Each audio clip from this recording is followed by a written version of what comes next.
महाराष्ट्रातील प्रत्येक अपडेट जाणून घेण्यासाठी आजच मेट्रो रायगडच्या सोशल मीडिया प्लॅटफॉर्मला लाईक, फॉलो आणि सबस्क्राइब करा। अलिबाग रेवस मार्गावर भाल गावाजवळ वटवृक्ष कोसळून वाहतूक कोंडी। अलिबाग पोलीस व सांबा विभागाच्या प्रयत्नाने काही तासात वाहतूक सुरळीत। अलिबाग रेवस या राज्य मार्गावरील भाल गावाजवळ भला मोठा वटवृक्ष रविवार दिनांक 6 एप्रिल रोजी भर उन्हाळ्याच्या दिवसात भरदुपारी 2:30 वाजताच्या सुमारास मार्गावर कोसळल्याने या महामार्गावरील वाहतूक व्यवस्था काही काळ ठप्प झाली होती। या मार्गाने प्रवास करणाऱ्या दुचाकीवर हे झाड कोसळले।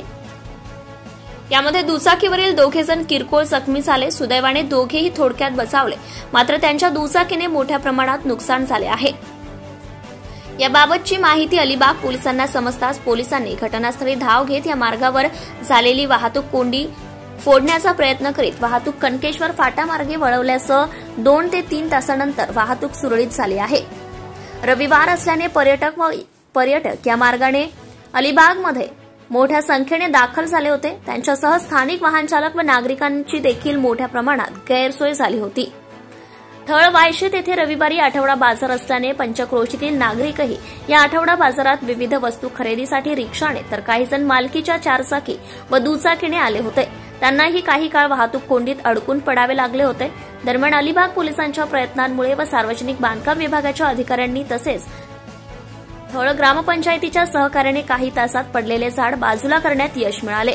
ठप्प झालेली वाहतूक सुरळीत झाल्याने आठवडा बाजारात खरेदीसाठी आलेल्यांनी सुटकेचा श्वास घेतला आहे। या मार्गावर यापूर्वीही अनेक वेळा वृक्ष पडून मार्ग ठप्प झाले आहे। तेव्हा असे धोकादायक वृक्ष काढून टाकण्याची मागणी वाहन चालक व प्रवाशांमार्फत करण्यात आली असल्याचंही सांगितलं जाते, जेणेकरून पुढील जीवितहानी व वित्तहानी होणार नाही।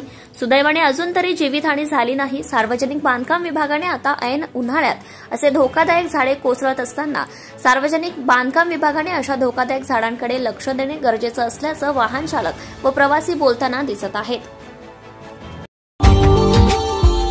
Subscribe now and press the bell icon. Never miss an update.